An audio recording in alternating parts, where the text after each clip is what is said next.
Izaskun Landai da, Emakundeko zuzendaria, egunon. Egunon, eta ongi etorri, gurera.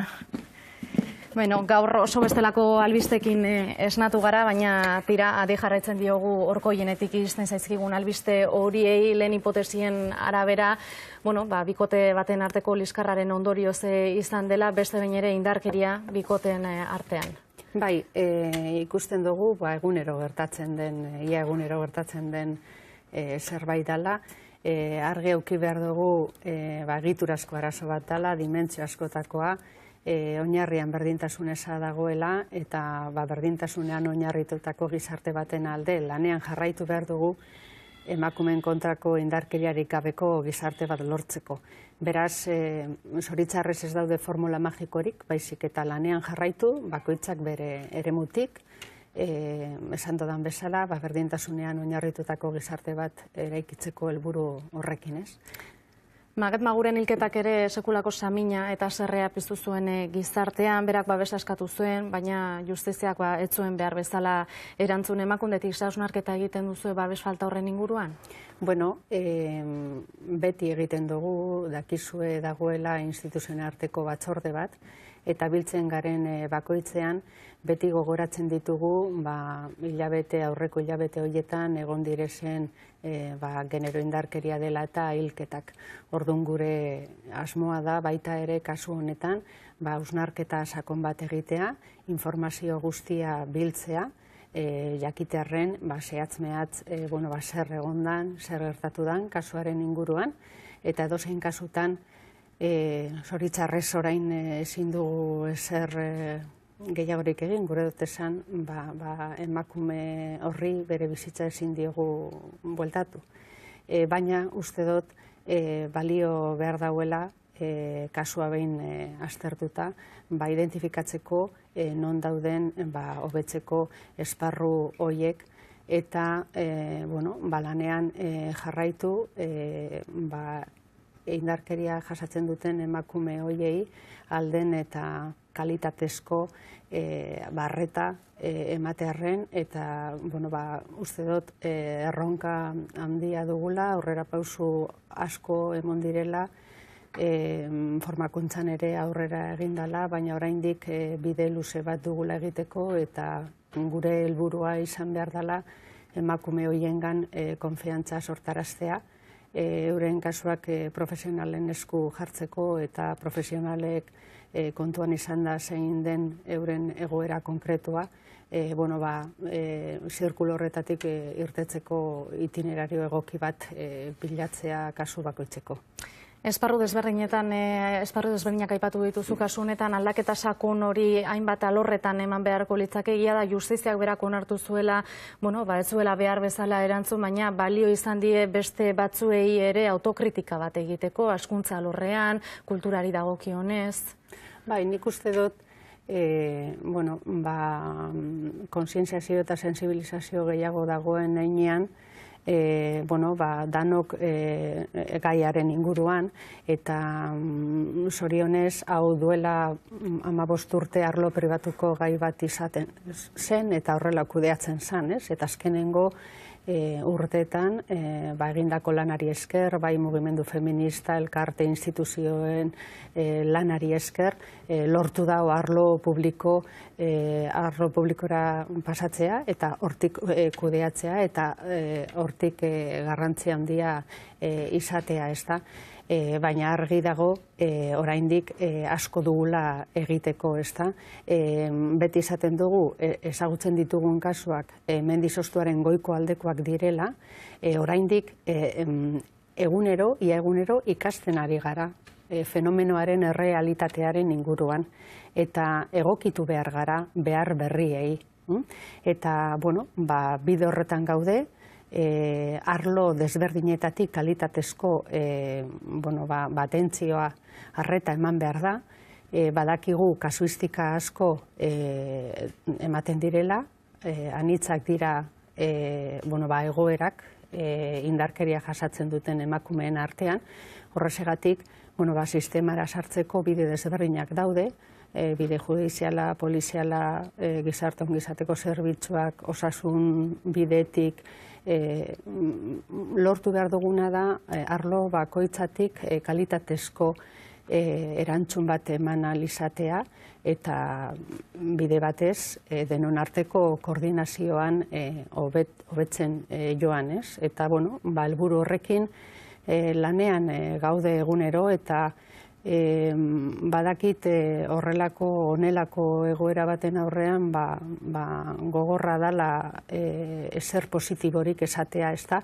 Baina bai uste dut goraipatu behar ditugula arlo desberdinetan egunero gai hauei aurre egiteko lanean dabiltzaten profesional asko da asko, euren lana alden eta hobeto egiteko helburuarekin, eta gure helburua izan da hobekuntza hori, ez? Lanean jarraitu behar dugula argi dago horrelako kasuen aurrean erantzun egokiak eman ahal izateko. Azken datuen arabera, indarkeria matxistak aurten 39 biktima utzi ditu, tartean adingabekoak ere bai, eta pentsatzen denaren kontra salaketa gutxik salatzen dute, ezta? Nola egin aurre biktimek uki dezaketen beldur horri?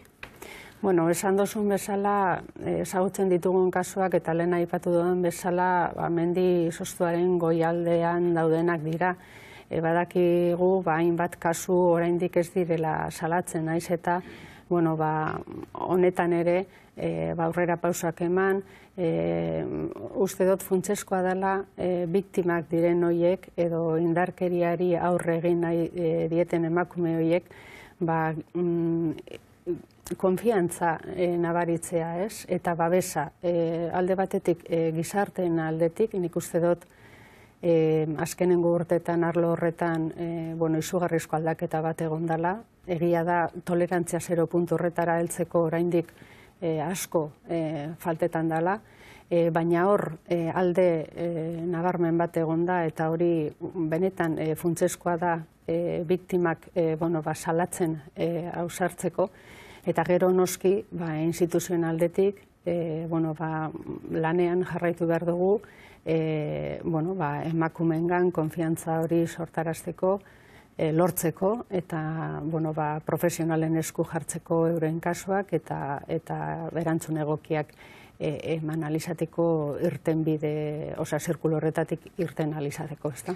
Sexu askatasunen aurkako delituetan aldiz kontrakoa gertatzen ari dela ematen du, ez da? Salaketako purue kasu horietan gora egin dutela eta gehiago salatzen direla horrelako gehiagikeriak? Bai, uste dut hor ere, dagoen kontzientziazio eta sensibilizazioak lortu dauela, salaketa kopuru hori igotzea. Nik ez dut uste kasu gehiagorik dagoenik, baizik eta dausenak salatzen direla. Eta hori benetan beharrezkoa eta garrantzitsua da, lehenengo fenomenoaren errealitatea behar den modun ezagutzeko, behar direzen neurriak jarri ahal izateko, ez? Eta honek adierazten duena da, eta datuen arabera, lanean jarraitu behar dugula. Ez bakarrik indarkeria jasatzen duten emakume horiei zerbitzu onak, atentzio onena eta kalitatezkoa ematen, baizik eta arazoaren errora joan da. Hau da, emakumeen kontrako indarkeria berdintasun ezaren ezaugarririk latzen eta gogorrena da, eta berdintasunean aurrera egin behar dugu eta hor sensibilizazioa, prebentzioa adintxikikoekin eta gizarte osoarekin orokorrean berdintasunean oinarritutako balioak, errespetuan, giza eskubideetan, horretan izugarrizko lana egiten jarraitu behar dugu, ez da? Mitxu mugimenduak lagundu du, kontzientziazio horretan urte bete du, zer aldatu da urte honetan? Bai, nik uste dut baietz, ez da? Azken finean, nik bi ideia nagusia atarako nituzke mugimendu honetatik, ez alde batetik, fenomeno hau da emakumeen kontrako indarkeria, mundu osoan ematen dela, arazo strukturala dela, egia da herrialde bakoitzean edo kultura bakoitzean matiz desberdinekin agertzen dela, baina azken finean toki guztietan emakumeen kontrako indarkeria dago, eta mugimendu honek lortu dauena da, hau agerian jartzea, eta beste alde batetik nik uste dut argi eta garbi geratu dela, baina isilik egoteko unea bukatu dela.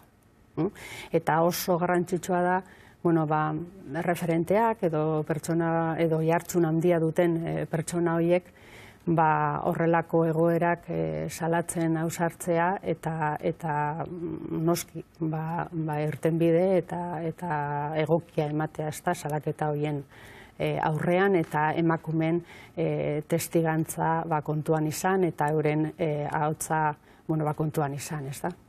Manado Kauzeak ere inflexio puntu bat sortu zuen gizartean, orain Nafarroako Lurralde Auzitegiak azaroaren 7 hartuko du erabaki bat, helegiteekin zer egingo duen, 9 urtetara daude kondenatuta, kezkatzen zaitu helegite horrek, ebazpen horrek zer esan dezaken? Bai, hasierako momentuan argi da garbi esan genuen, ez? Guk ez genuen ulertzen ebazpen hori eta gizarteak ere egondan mugimenduarekin ikusten da ez duela ulertu, ez? Ez gaude bat edo ados hartutako erabakiarekin eta horrela esan genuen, uste dugu oztopo bat dala emakumeen kontrako indarkeriari aurre egiten ari garen lan horretan, eta beste alde batetik kezkagarria baita ere gizarteari luzatzen ari den mezua, eta batez ere indarkeria jasatzen ari diren emakumei. Helegite edo horrelako ebazpenekin, ez?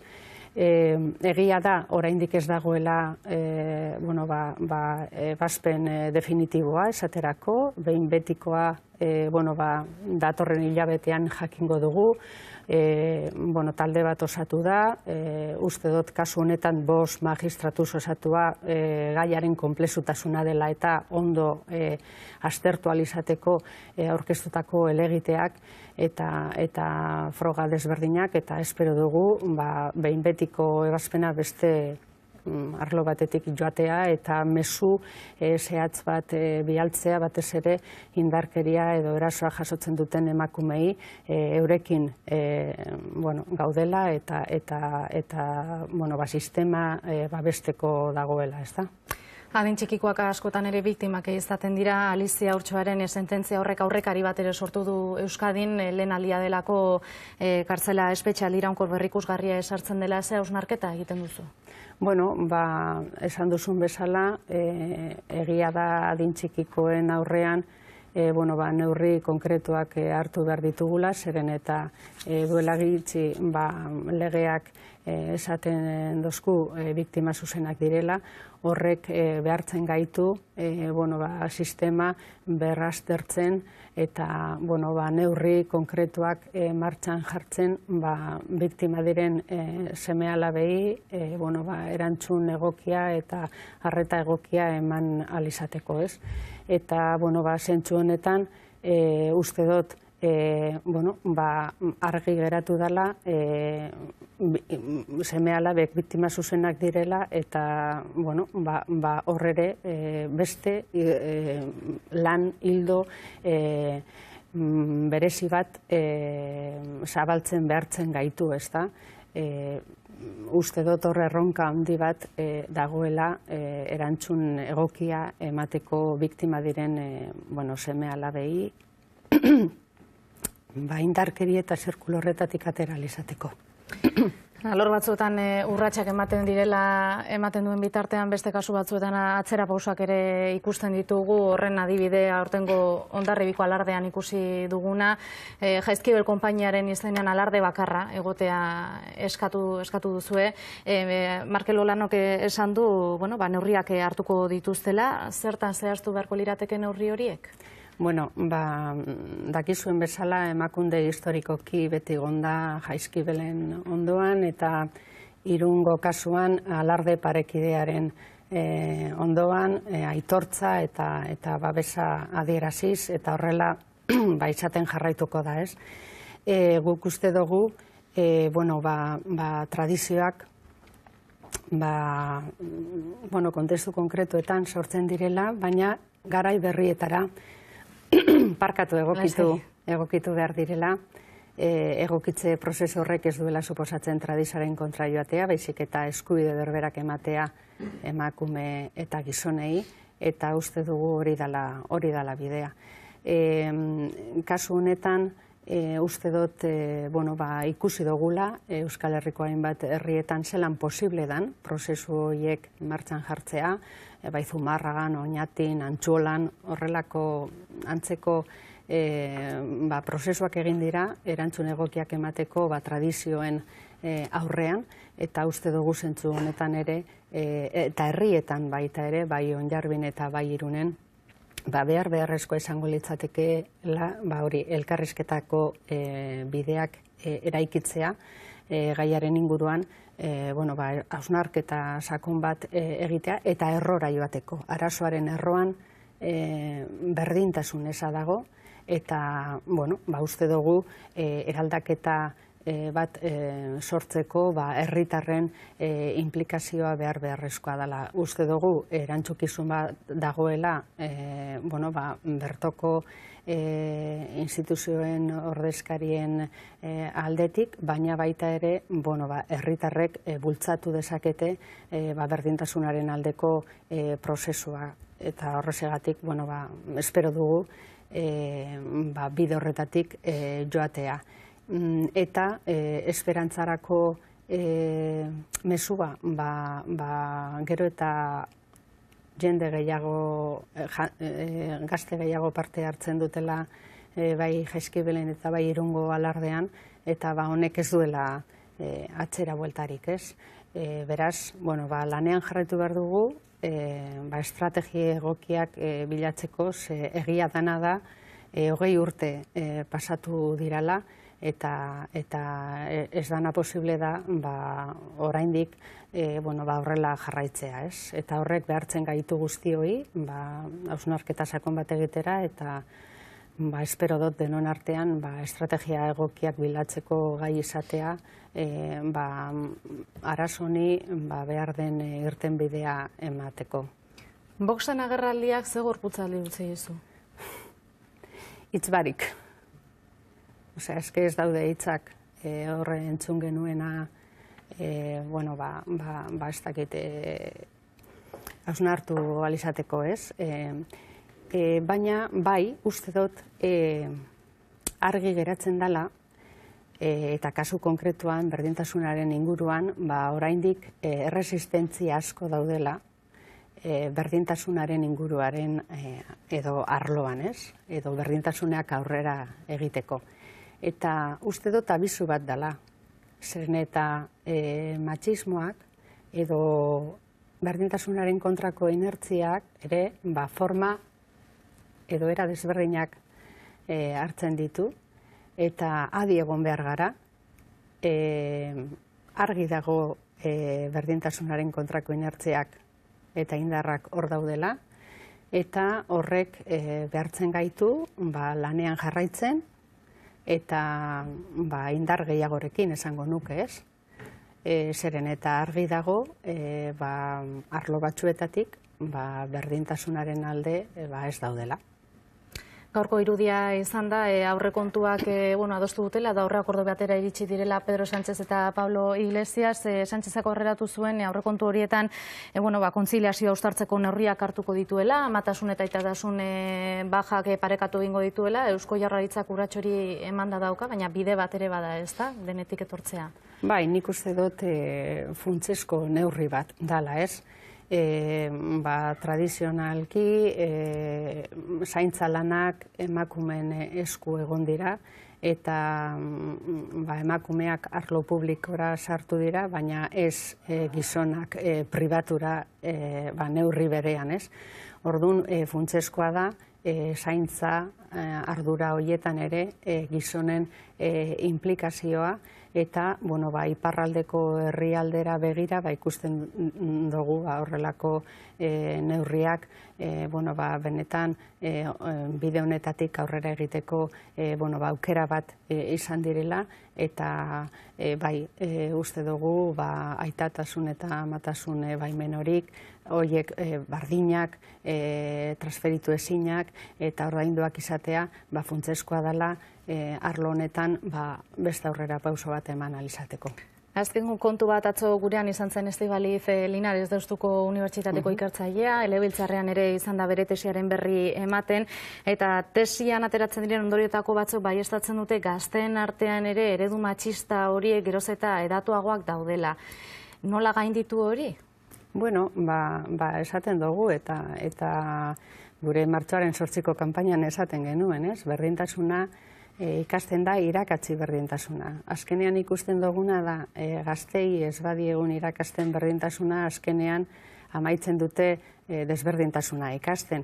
Eta horrek behartzen gaitu heldu hori hausnarketa sakon bat egitera, zemotatako mezuak, zemotatako baliok transmititzen ari gare gure gaztei, eguneroko ekintzekin, familian, eskolan, edabidetan, sare sozialen bitartez, oso garrantzitsua da, zeren eta eurek eraikitzen daude, eta segun eta zemotatako mesua jasotzen duten, batzutan, naiz eta agian nahi barik izan, barneratzen dituzte berdintasunaren aldeko ez diren mezuak, ez? Beraz, hausnarketa sakon bat egitera behartzen gaitu honek eta ikerketak horrela adierazten dute, ez?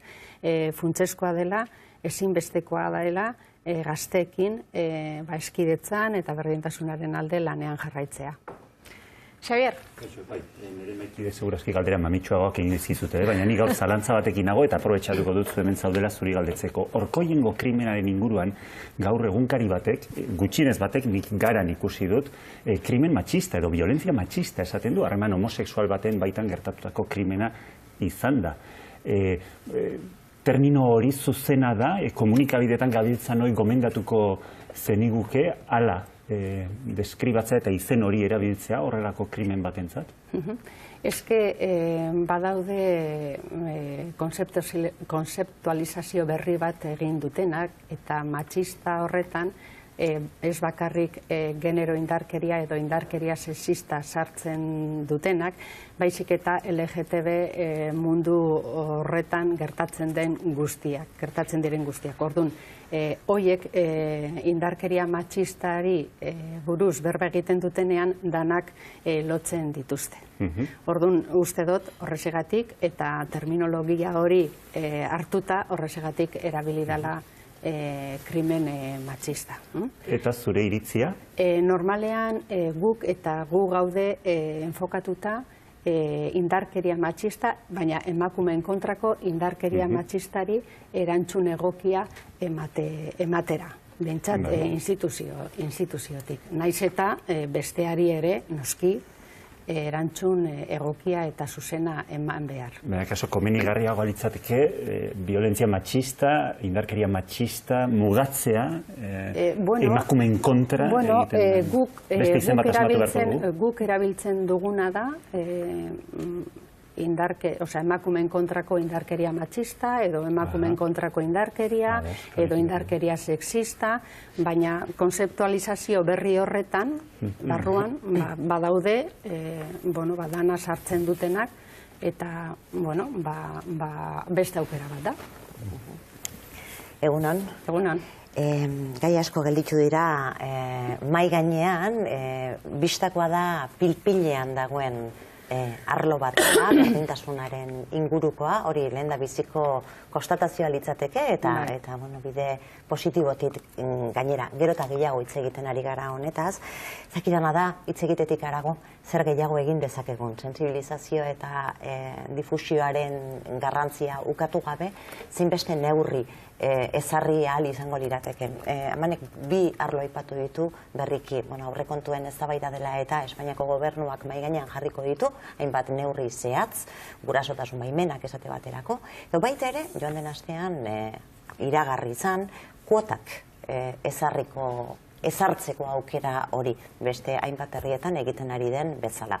Emakundek legearen azterketa egin zuenean, nabarmen ondorietako bat izan zen, aurrera pauso instituzionala oso handia izan dela, egituratze bat gertatu dela, aldiz, sektore pribatua edo deitu dezakegun horretan, oraindik egiteko asko dagoela. Bere esku egon daiteken neurrian, Eusko Jaurlaritza prest legoke, kuoten bide horretan aurrera egiteko? Bueno, hori Eusko Jaurlaritzak osoak aztertu beharko dauen zerbait da, baina guk Emakundetik beti planteatu dugu kuotak beharrezkoak direla, ez? Eta gainera, Europa mailan garai baten gomendio bezala jarri zan kuotak ezartzearena, baina urteak pasahala ikusi dugu gomendio horrek ez duela ia balio eta derrigortzera joan direla hainbat herrialdetan eta horrek bai izan dauela bere eragina. Ikusten dugu beharrezko neurri bat dela hainbat arlotan nahi dugun berdintasun edo presentzia orekatu bat lortzeko. Hau izan liteke momentua, gomendatzetik, marko proposatiboak eskintzetik, bestelako neurriak bultzatzeko, hau izan liteke esate baterako Emakundek egingo luken bidea, gomendio hoietatik harago Eusko Jaurlaritzari eskatuz pausoak egin ditzen? Bai, gure dut esan ikusi dugu, ibilbide bat dagoela, ibilbide horren ondorioz zeintzuk diren zenbakiak eta horri erantzun egokiago bat edo zenbakiak gora eta emakumeen presentzia horrekatua izatea nahi baldin badugu, noski, kuotak ez badugu zen erabiltzen, ziurrenik ez dire nahi ditugun aldaketa horiek lortuko. Patxi. Bai, hemen Pilarrek berdintasuna aipatu du, baina nik fokoa jarri nahiko nuke berdintasun ezean, eta uste dut zer hitz egin ugari dagoela hemen, eta alde horretatik aipatu dituzu adibide batzuk, jaien inguruan, eta batez dantza konkretu batzuen inguruan, eta jaiaren parte diren inguruan, Oñatin, Antzola, bezalako herritan, Zumarra gara aipatuzu, bastan ere gehitu genezake, eta beste herri asko, herri horietan guztietan, egonda ere udalagintarien, instituzioen parte hartze bat, implikazio bat eta asmo bat horri aurre egiteko. Uste dut eta sentitzen dute eta maila batean ataka zailean zaudezu ere, zure alderdiak kasurako Hondarribin eta Gipuzkoa osoan ere ez ditu hartu ere egiten Jaizkibileko 20 urtez aldarrikapen honekin dabiltzan emakumeak. Berdintasunaren alde dena eman dutena modu ere edugarri batean, baina oraindik irainak besterik ez dituzte jasotzen eta azkena neska hauek eta emakume hauek ezezik abadiak berak ere hartu du, herriko egonezin hori, herriko kezka hori, bilakatu da, nolabait zaila, aste honetan bertan irakurtzen genituen berria egunkarian, bertako ikasleek, gai hau lantzerako orduan institutuan, ze zailtasun dituzten ikastetxeetan, Nik uste alde horretatik, eta eskatuko nioke berdintasunaren alde ari den emakunderi, implikazio handiagoa, eta barne eztabaida sendoago eta handiago bat alderdian bertan ere, gai honi ezin zaio bizkarra eman. Urteak doaz, irailero daukagu horren kontua, eta mugimendu feminista gola dator, geldiezina da, egoera aldatzeko sortu zen feminismoa, egoera maila baten aldatzen ari da indarraren podazuz lanarena, mobilizaziona, eta martxoaren 8ko data, gaur tertulia osoan ez dugu aipatu, baina historikoa izan da Euskal Herrian, greba feminista izugarri bat egin zen, etxe guztietan, lantoki guztietan, ofizio guztietan bizi izan genuen maila batera edo bestera, eta beste aldarrikapen bat datoz, beste greba 24 orduko bat deitu du mugimendu feministak, eta hor denoi tokatzen zaigu busti beharra, da, berdintasunen alde egingo badugu. Horreta eskatu nahi nizun iritzia. Bai, guztez adoz, gure dut esan erantzun egoki bat eman behar jakola gaiari, 20 urte baino gehiago daramatzagu gaiarekin, eta honek behartzen gaitu hausnarketa sakon bat egitera eta neurriak hartzera.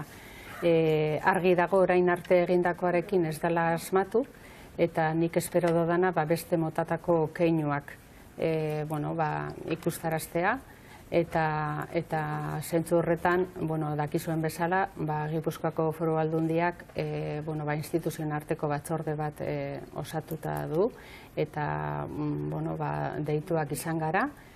Batzorde horretan Gipuzkoako Foru Aldundia, Arartekoa, udal horietako alkateak eta emakunde gaude, eta espero dugu badanon artean beste pausu berri batzuk bilatzea, edozein kasutan esan dodan bezala uste dut funtsezkoa dela ezinbestekoa gizarte osoaren implikazioa, zeren eta beste aipatu duzu zen prozesu horietan ere ikusi dugu baselan benetan garrantzitsua izan dela herritarren bultzada eta babesa horrelako prozesuak aurrera eraman ahal izateko. Espero dut hori, keinu berriak lortzea. Bilera baterako deitu zaituztete datarik badakigu? Bai, urriaren 15ean. Non? Gipuzkoan, Gipuzkoako Foru Aldundian. Oso ondo. Bai. Idazkun lehen eskerrik asko gurean egoteatik eta beti bezala nahi duzen erarte. Ederto, zuri.